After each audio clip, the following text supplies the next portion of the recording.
Welcome to the SOB radio show, where we have fun, interesting guests, and hot topics. Each week we offer insights into music, fashion, health, fitness, and humor.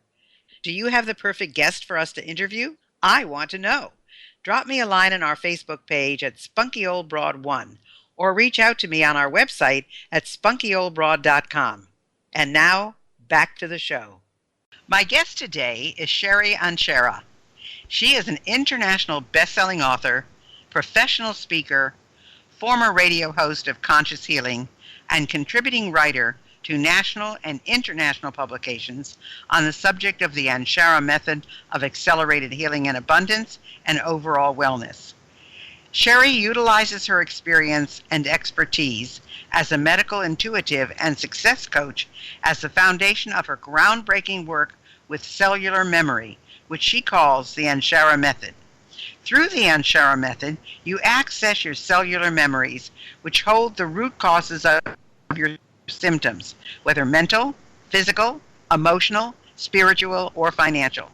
She created 3 systematic processes so you can rid yourself of unwanted limitations, restrictions, negative thought patterns, and toxic behaviors, and provide you and guide you to heal at the cellular level so you can enjoy health, wellness, and abundance in every area of your life. Welcome, Sherry Anshara. Well, thank you so much. I'm absolutely delighted to be here this morning.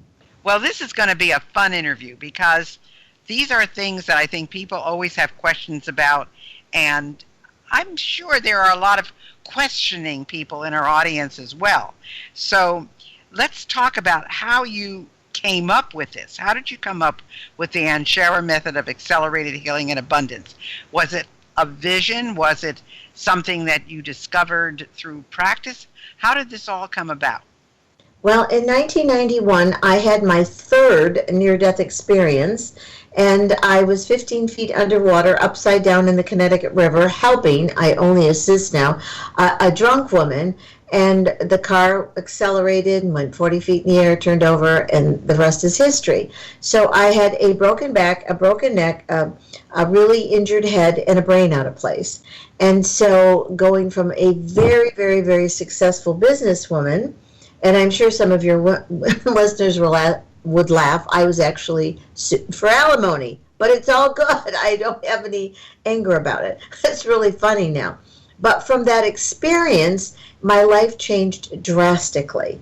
And so I had to find a way within myself to heal myself. And I knew that taking drugs was not my option.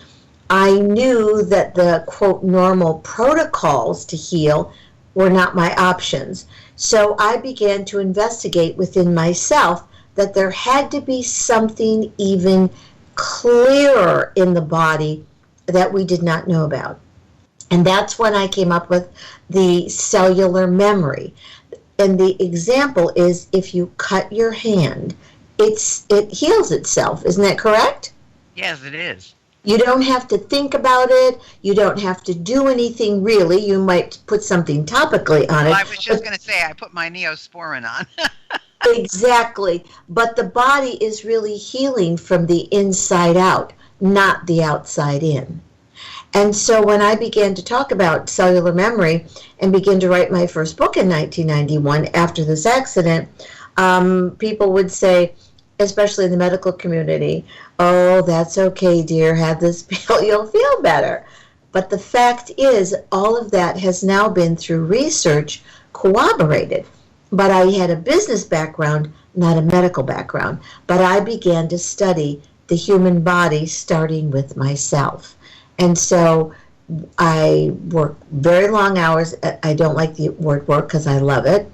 I speak, I travel, I'm an author, so I live that vibrant life of my clear cellular memory. It doesn't matter that I might have this, or this, but if I get a headache, I release it through my own methodology, so I rarely, if ever, get a headache. So I'm very clear about how the human body really, quote, operates.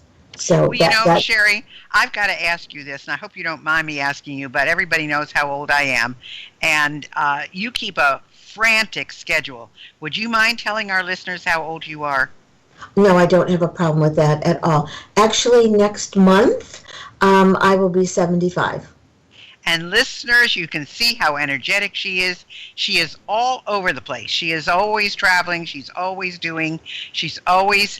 creating more for herself and her business, her practice.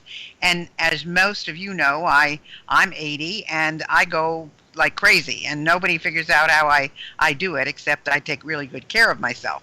So this all has to do with how you approach life. So what is it that you do, Sherry, that is different than other healing modalities? Well, number one is I support, I don't even like to use the word empower, it's so overused, but I really actually support and teach my clients tools so that they actually can heal themselves. So I have assisted people out of comas. I'm not making this up, it's verifiable. A client of mine 4 weeks ago was in the hospital and the prognosis was death.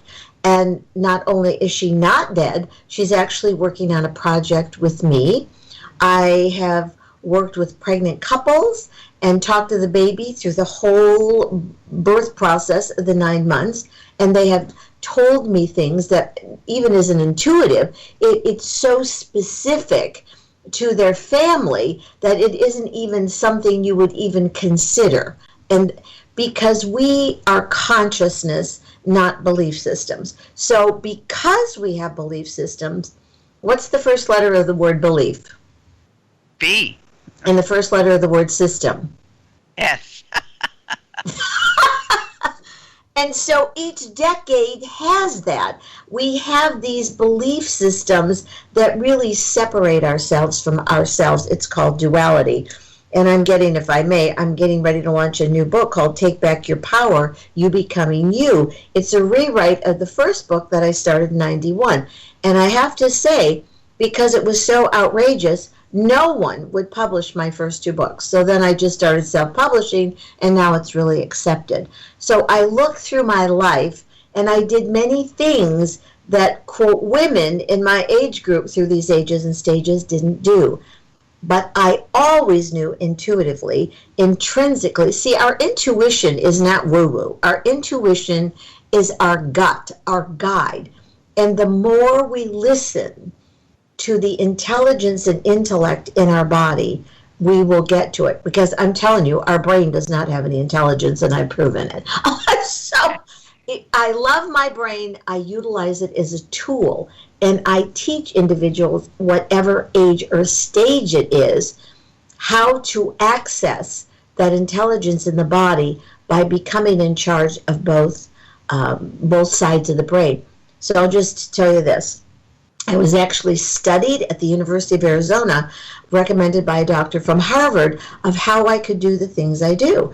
So at the end of the week, and this is not bragging, it was hilarious. So they studied me, and at the end of the week they said, "Do you know that you're a genius?" And I said, "Thank you so much. My brain is out of place. You just cooperated all of my work on cellular memory in the body and the intelligence." Isn't that funny? Well, it is funny. And, they talk about muscle memory, that your body knows what to do because of muscle memory. So cellular memory is kind of the same thing, except, of course, much deeper. But, Sherry, it's interesting because, I've been in business next year will be my 60th year.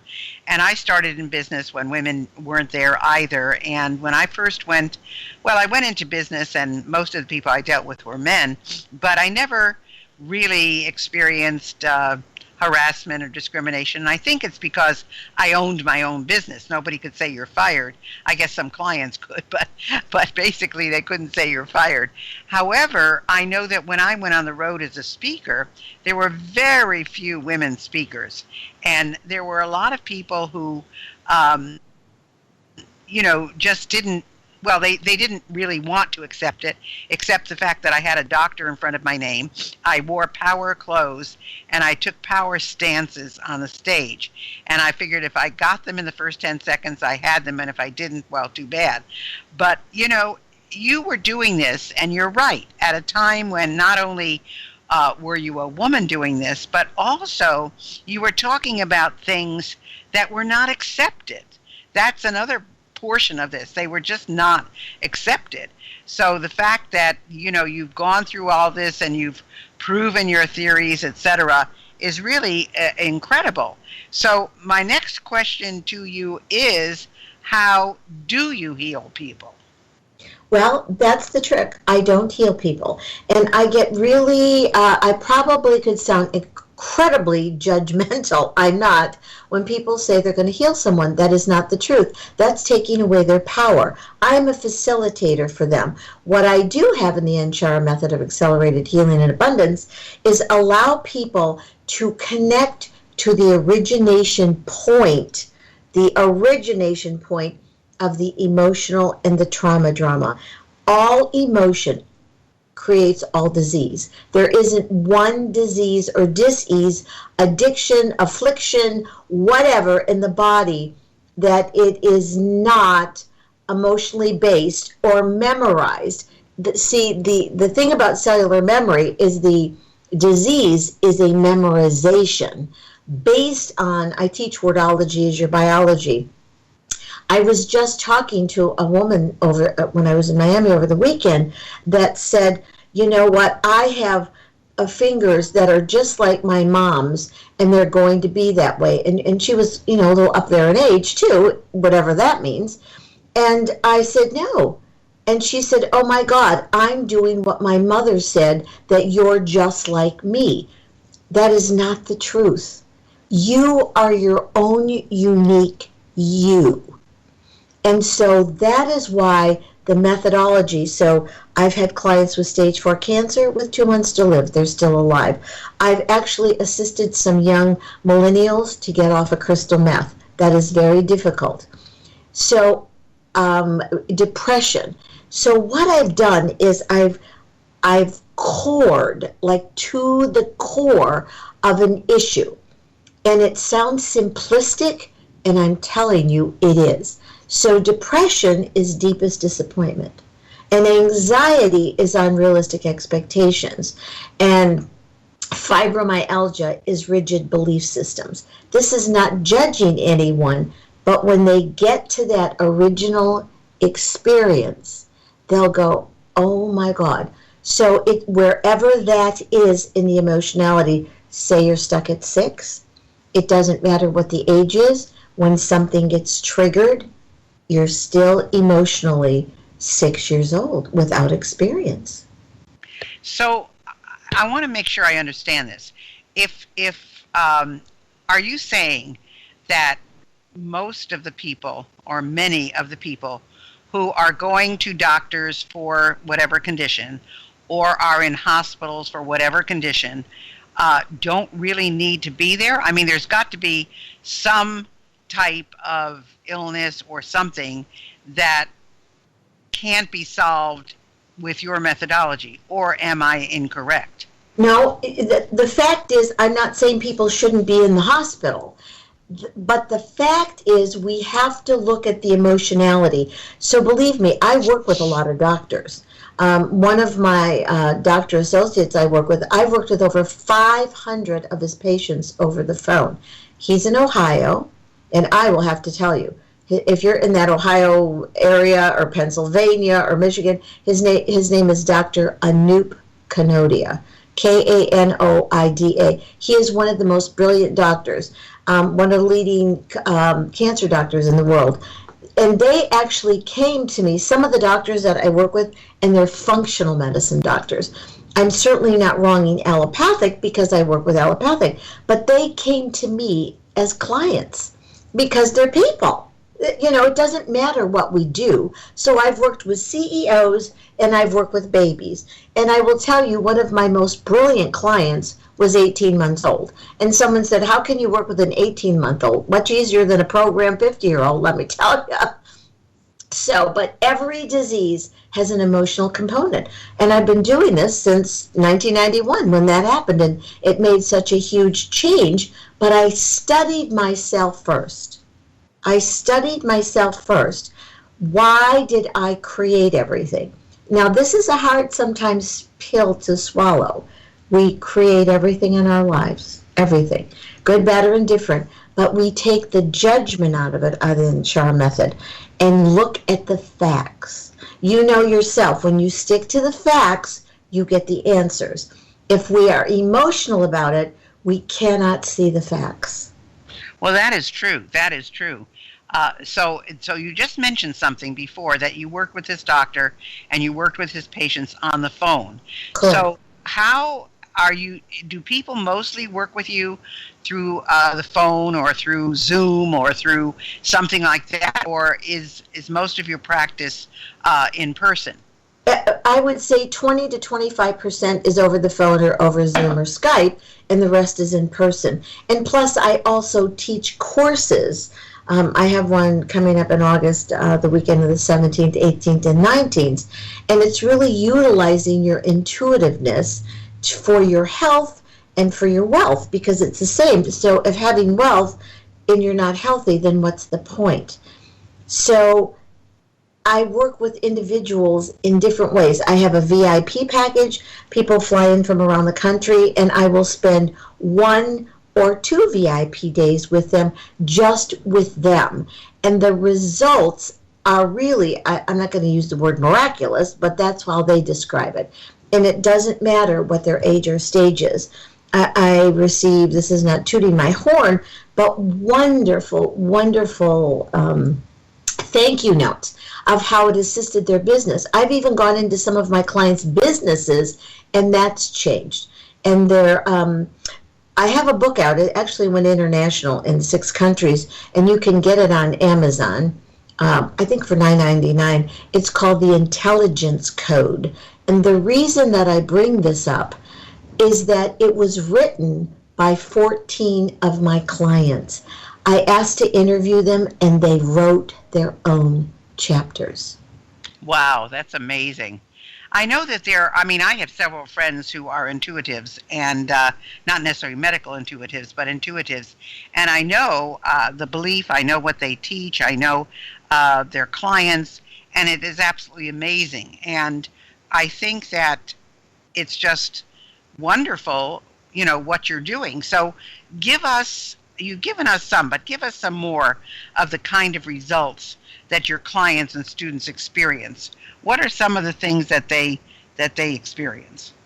Well, I can say for this woman who said she was going to die, and now she's up in business, doing business 4 weeks or 5 weeks after she was in the hospital to die. I mean, that's pretty fabulous. One gentleman, I met him, it was 7.5 years ago. I was called to a hospital. I did not know him. His first language is Russian. I do not speak Russian.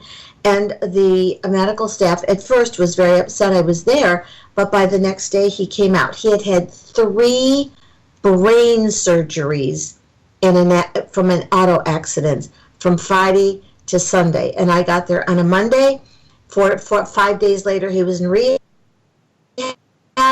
And the wonderful part about it is that I have worked with his 3 generations of his family, and some of his family and friends live in Miami, and I was there about a month and a half ago working with them. And so it just spreads.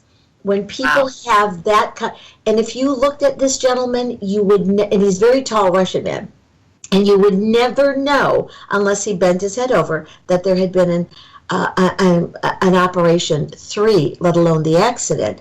And so I have, again, been in delivery rooms. The babies know my voice because we've worked with them. I've called them their name while they're in the womb. I had a client, her baby wasn't turning, and they were getting all upset. And so it was a month out, and I talked to the baby, her name, and she turned, and the mother had a natural birth. See, this is the difference between being conscious. And so I, as an intuitive or medical intuitive, I do not tell people what to do. I don't believe in that. What I do believe is supporting them to get to their own experience. And see, we think healing is releasing stuff. That's baloney. Yes, it is. But it's also keeping what works. And that's why the business people that I work with, they'll get, stuck about something. and we find out what the belief system is. And then their businesses boom. One couple, their businesses doubled in less than 3 months. Wow. You Yeah. know, it's amazing to me, though, when, we're talking about all of this, that he had these 3 surgeries, in 3 days, and in one day. So did you go in and talk to him? I mean, you didn't speak Russian. He didn't speak English. Well, he did a little bit, but I don't mean to interrupt you, but this was the beauty of it. I walk in, and the doctor is upset, and he said, this man is going to die. And I just I wanted to be all over that doctor. You see, even in a coma, they are clear. Right, they hear what you're saying. I understand that, yes. Everything. So I walked up to him, and I put my hand in his hand, and he did speak English, but Russian is his first language. And I said, you don't know who I am. And I introduced myself. And I said, if you would like me to assist you to transition, which I have done, many people, that's not my best thing. But by the way, this is a hint. Where you leave is where you pick up. So don't leave angry. Get it all over with.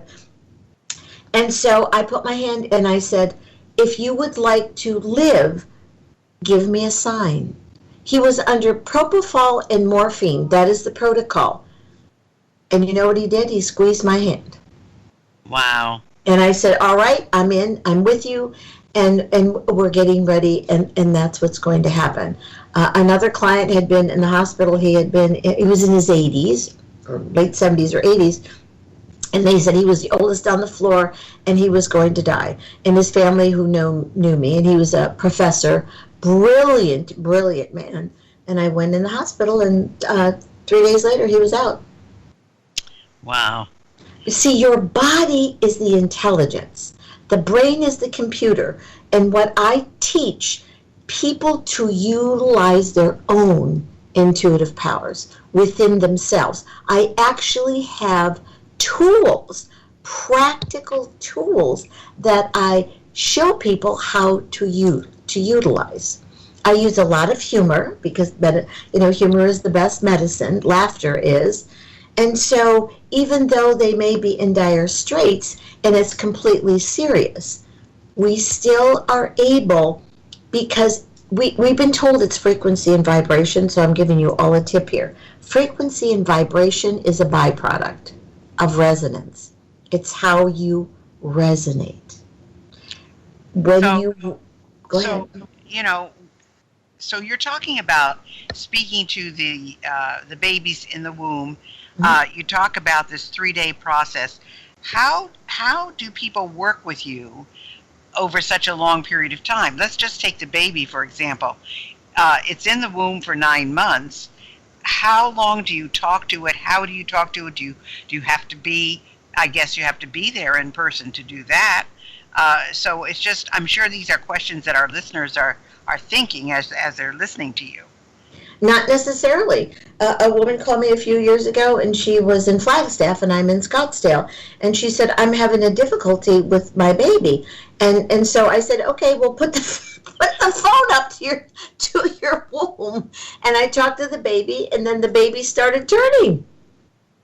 Amazing. But we had to get to the core of what the baby was doing. So all of you out there without any guilt, grandmas, not grandmas, moms, dads, the minute the sperm hits the egg, we're in. And that's why I teach those parents how to communicate with their babies in a completely different way. If you go back to the 50s, which I pick on all the time, people smoked, drank, in the 70s, 80s, or whatever, there were crack babies. That is the memorization over the clear memory of the person. Wow, there's a lot to learn from you, Sherry. I mean, it's just amazing. And it's amazing that you, discovered it. That's number one. Because what were you doing before you went into this? Well, I was like you as an entrepreneur. I started working at 12 because I had to. I worked at 12 because I told my mother I didn't like the clothes that she bought her. My mother's an excellent seamstress, but I just wanted to buy. She said, go get a job, so I did. So I have had businesses of my own. I actually, in the 80s, became VP of marketing of a national company without a college degree. I used to fly my own plane. I produced air shows. So I have had so many different careers and loved them all and learned so much from all of them. And so I really believe that we came here to have experiences that we choose to experience. And not just learn as a lesson, but just glean that information and utilize it or not. So I am so grateful for every experience, even my 4 near deaths. Those were the best. So was it the near-death experiences that formulated what you're doing and made you go into this arena of work and practice? No, my first near death was at 3 because I was and I already told you my age, but I was very clear. I could see the fields. See, we can call it aura in metaphysics, we can call it bioenergy in medicine, and we can call it electromagnetic in science. It's all the same thing. I see it's a field, and however narrow it is based on belief systems in fear. I even teach people what fear is. But at 3 years old, I was so frustrated with my mother, who was lovely, never beat me or anything, because I would tell her things I could see and things that were going to happen, not as a dire prediction. Sometimes it was marvelous stuff, and my mother would just freak out. I always say my mother survived my childhood. It was not the other way around. So I give her a lot of credit. Wow, that's amazing. Well, I think, we're certainly fortunate that you've discovered this new passion, but I was laughing when you said 12 because I think my first job was at 13 when my father told me if I broke another pair of glasses, I was going to have to pay for them because I had broken 22 pairs. And we went to the optometrist and I got my new pair of glasses, my 23rd pair, and I went downstairs. He was waiting by the curb in the car and put the glasses on the seat of the car and sat on them. We had not even pulled away from the curb yet. And, of course, the only thing available was babysitting, which I thought was the most horrible thing in the world. So I became an Avon lady, and I started selling Avon cosmetics door to door and became the top salesperson in our whole area because I thought it was kind of nifty. It was the 50s. People were home. I was little. They let me in. I sat down on the couch, and once I sat down, they could not get rid of me until they bought. So we've got a kind of an interesting same history because every year I did something different to get experience. And of course, when I was 21, I went into my real first business.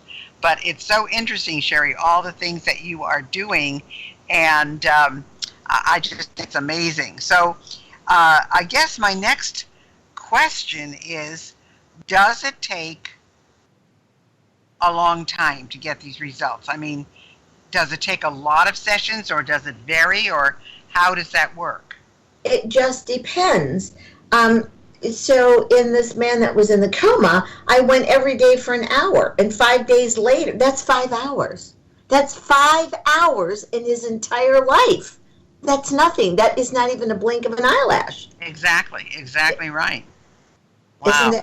And I have more exciting things to share. I'm so thrilled. I can hardly stand it. Like every day is like, wow, woohoo. Yeah, I can see that. So can you give us the profile of a typical client? It's everyone. But the typical client, whatever age or stage is, fear, some sort of fear. And fear is not false evidence of appearing real. If I hear that from anybody else again, I'm going to hit them over the head, really, with a love handle or something, a love tap, because fear is lack of information. Please write this down, everyone. Fear is lack of information. That is all it is, and it stops us by somebody's belief system that says you can't do that. Wow. And healing, the time is really up to the individual. And yes, there are some things. I've had clients that have come, one gal, they were going to cut her leg off from diabetes and gangrene. In 4 one-hour sessions, we have pictures that her legs started to heal, and she's a hairdresser. Well, if you have your leg cut off, how are you going to be a hairdresser? So I look at everything as practical. That is my favorite word in any language. I've worked with people that I didn't speak their language, that were not in a coma, and they were able to achieve that. See, we set objectives and we achieve them. And it's really up to the person how long or short a time it is. And that's why I established the VIP days, because people will fly in and I will spend 8 hours or 16 hours with them. Wow. One gal had, and I have pictures, I wish I could show them to you, of her cancer that was so huge on her throat. Number one, it was an ethnic and a religious background of why she created the throat cancer. Hold on, Sherry. We're going to have to close this segment. We're going to go into our part 2. Hold on, everybody. This is exciting and interesting. So, Sherry, hold on, and we're going to come back in just a few minutes and give you part 2 of Sherry Anshara.